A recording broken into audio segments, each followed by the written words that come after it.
For 5 years, this murder was considered solved. Everyone, including the police, believed the case was solved. They were wrong. Police had a suspect. The town believed it. But the real killer was never questioned. She was never a suspect because she was family and she was standing beside them the entire time.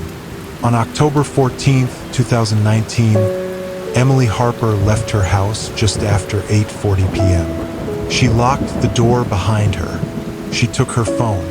She told no one exactly where she was going. In Willow Creek, Oregon, that wasn't unusual. It was the kind of town where night walks were normal, where danger was something that happened somewhere else to someone else. Emily walked often, after long hospital shifts, after heavy days. She never came home. By morning, she was dead. And from the very beginning, the town and the police decided they already knew why. Willow Creek sat quietly between dark forest lines and slow, shallow water. Fewer than 9,000 people lived there, most of them for decades. People knew each other's routines, knew which cars belonged where, knew when something didn't fit. That night, nothing seemed out of place. Emily's car remained parked near her home. No forced entry, no sign of a struggle. When she failed to show up for work the next morning, co-workers assumed she'd overslept. By noon, panic had set in. Search teams formed quickly. Police officers, volunteers, neighbors who still believed bad things only happened in the news. Just after sunrise on October 15th, a volunteer spotted something beneath a sycamore tree near Willow Creek Trail. It was Emily. She lay on her side, her body positioned unnaturally still. One shoe missing, her jacket half-zipped. There was blood at the back of her head. The medical examiner would later confirm what police already suspected from the scene. Emily Harper had been killed by a single powerful blow. No defensive wounds. No signs of sexual assault. No evidence of a prolonged struggle. Which meant one thing. Emily hadn't been afraid. She hadn't run. She hadn't fought. She had trusted the person standing in front of her. That detail would quietly disappear into paperwork. Detective Mark Reynolds arrived at the scene shortly after 7 a.m. A veteran officer, known in Willow Creek as calm, reliable, practical. He later described the town this way. This wasn't a murder town.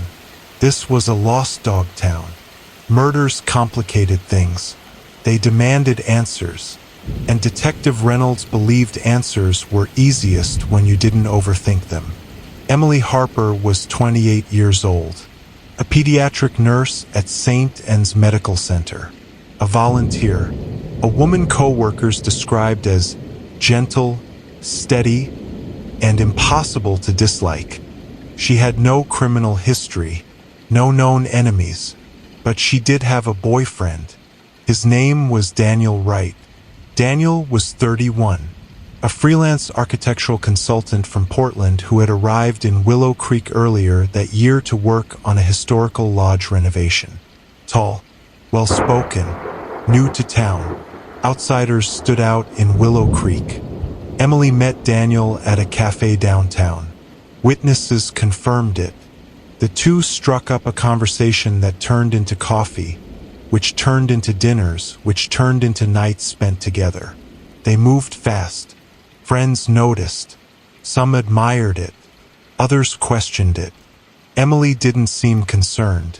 She introduced Daniel to her closest friend, Madeline Collins. Maddie and Emily had become inseparable in the year prior. Morning jogs, Sunday brunch, long talks about marriage, children, and escaping small-town life. People often described them as sisters. Maddie told police later, "Emily was the safest person I knew. Police believed her. They never questioned her. They didn't question her because Maddie cried, because Maddie was cooperative, Because Maddie looked exactly how grief was supposed to look. Within days of the murder, police began reconstructing Emily's final hours. They learned Daniel and Emily had argued earlier that week. They learned Daniel had no solid alibi the night Emily died. They learned Daniel had stayed at Emily's house multiple times. And by the end of the second week, the investigation quietly narrowed. Not because evidence demanded it, but because assumptions did. Daniel Wright became the focus. Police searched his apartment, found nothing. They examined his phone. No threats. No violent messages. They tested his clothing. No blood. Still, suspicion stuck. In a town like Willow Creek, suspicion was enough. Daniel noticed the change quickly. Friends stopped returning calls. Neighbors watched him differently. He told police. People had already decided. By early 2020, Daniel left Oregon. The town took that as confirmation. Police called it non-cooperation.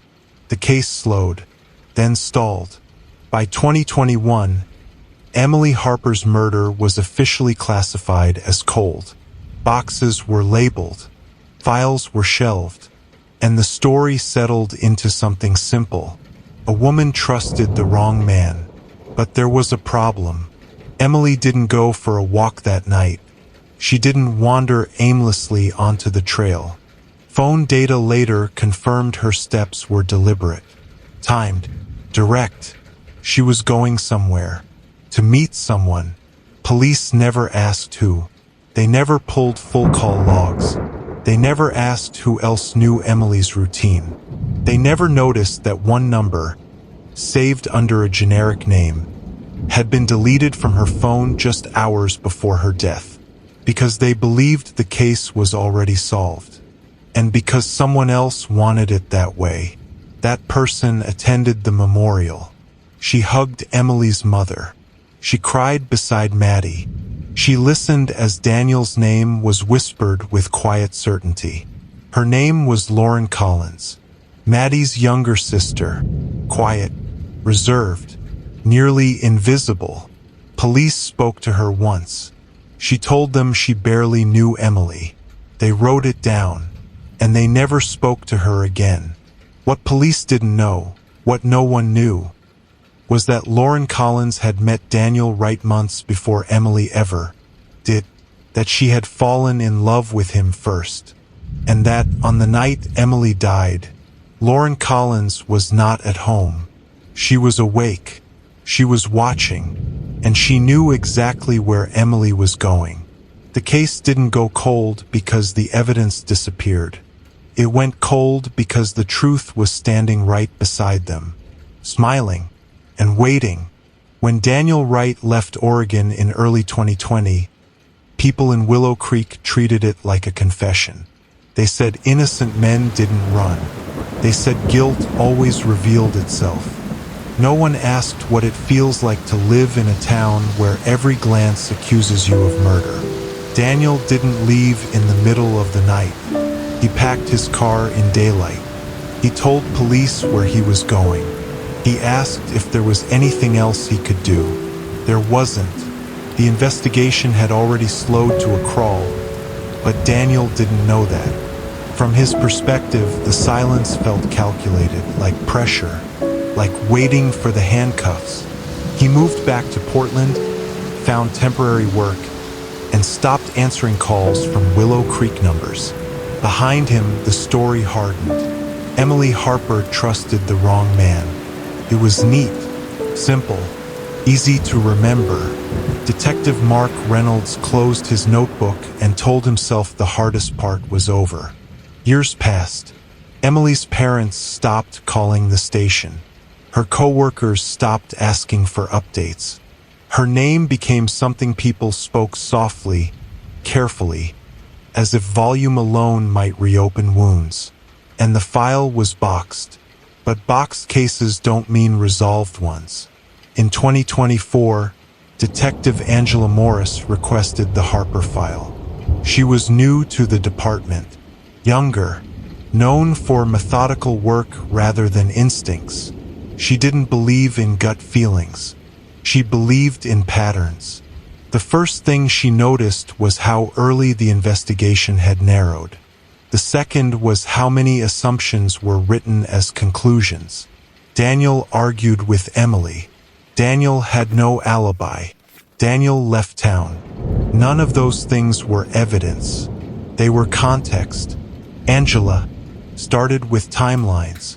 Emily left her house just after 8:40 p.m. Her phone showed movement consistent with walking, steady, unhurried. No erratic stops. No sudden changes in pace. She wasn't running, which meant she wasn't scared. Angela noted something else. Emily's phone had connected briefly to a tower it wouldn't normally ping unless she had stopped near Willow Creek Trail. Not wandered. Stopped. As if waiting. Angela searched for call records. They were incomplete. Only partial logs had been pulled in 2019. She requested the full set. What came back didn't scream murder. It whispered secrecy. Dozens of calls had been deleted in the days leading up to Emily's death. Late-night calls, short calls, calls to a number saved under a generic name. Angela cross-referenced the number. It wasn't Daniel's. That was the first crack. She interviewed Daniel in Portland. He showed up willingly. Older, thinner, tired. He told the same story he had told 5 years earlier. About the argument, about the tension, about leaving town because he felt hunted. When Angela asked if he had ever been unfaithful, Daniel paused, then said no. Angela believed him, not because she trusted him, but because lies usually arrive too quickly. She returned to Willow Creek. She spoke to Madeline Collins again. Maddie still lived with the weight of grief, still described Emily as her closest friend. She said the same things. Nothing new, nothing suspicious. Angela asked about Maddie's sister, Lauren Collins. Maddie smiled, briefly. Lauren keeps to herself, she said. Always has. Angela reviewed Lauren's original interview. 1 page, barely any questions. Lauren had said she barely knew Emily. Angela checked phone records. They hadn't been pulled. That was the second crack. Lauren Collins worked part-time at the Willow Creek Library in 2019. Angela requested her records. Lauren had helped Daniel write months before Emily met him. Researching historical architecture. Long sessions. Private.